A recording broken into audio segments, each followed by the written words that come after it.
দেশের বাজারে আবারও স্বর্ণের দাম কমানোর ঘোষণা দিয়েছে বাংলাদেশ জুয়েলার্স অ্যাসোসিয়েশন বাজুস। নতুন সিদ্ধান্ত অনুযায়ী ৪,৩৭৪ টাকা কমিয়ে ২২ ক্যারেটের এক ভরি স্বর্ণের দাম নির্ধারণ করা হয়েছে ২,৩৮,১২১ টাকা। শনিবার সকালে এক বিজ্ঞপ্তিতে নতুন এ মূল্য ঘোষণা করে বাজুস। জানানো হয়, শনিবার সকাল ১০টা থেকেই নতুন দাম কার্যকর হয়েছে।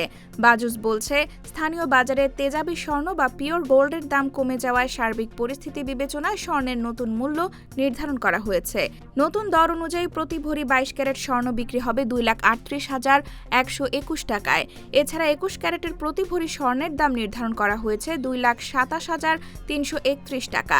১৮ ক্যারেটের ১,৯৪,৮৪৭ টাকা এবং সনাতন পদ্ধতির স্বর্ণের দাম ১,৫৮,৬৮৯ টাকা।